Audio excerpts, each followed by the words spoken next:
failure with loss of non-volatile storage. So till now we assume that there is no loss of non-volatile storage. So, but in some cases it may happen. As I already told you that if a failure or if a fire or flood occurs, then in that case we cannot save the data on non-volatile storage. For example, if a flood occurs, if a fire occurs in the room where actually the entire database is stored, then it is not possible to recover from the hard disk the data.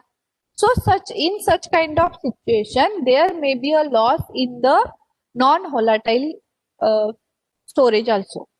So the technique similar to checkpoint used to deal with the loss of non-volatile storage.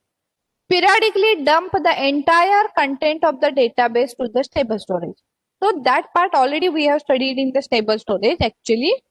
Periodically dump the entire content of the database to the stable storage. For example, if the university database is there, our college database, huge database there. If we consider our Shivaji University, it's a very huge database.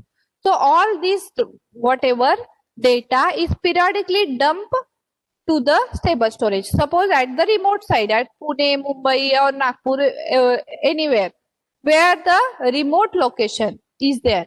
Periodically dump means the time is decided by the database administrator after every 24 hours. Online, all these data which is blocks are modified, all are dumped to the stable storage.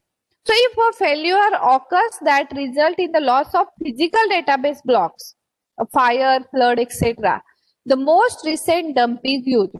So whatever the data dumped at the remote side, that is used to restore the database to a previous consistent state. While this dump procedure is done, periodically dump procedure is done, so no transaction may be active during the dump procedure.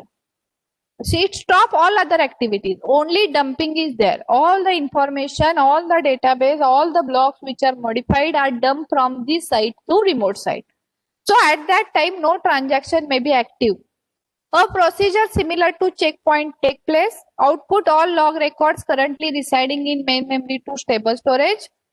Output all buffer blocks onto the disk. The buffer blocks which are on the main memory, in the main memory, first output to the disk. And from disk, copy the contents of the database on the disk to the stable storage. All the contents at this site, at the local site, transfer it on remote site, okay, through internet. Output a record dump to log, indicating that this is the last dump, okay, as we use the checkpoint, last checkpoint. So before that, whatever we not necessary to worry. So output a log record dump to log on the stable storage. So to recover from the disk failure, restore the database from the most recent dump. Restore the database from the most recent dump. So as I told that, as we use the checkpoint, most recent checkpoint, before that if the transaction is completed, not necessary to or ignore that transaction. In the same way, whatever the recent dump, it is used. So restore the database from the most recent dump, consult the log and redo all the transactions that committed after the dump. Which are committed before the dump, ignore all the transactions. Which are committed after the dump, redo all these transactions. If it is not committed, incomplete, perform the undo.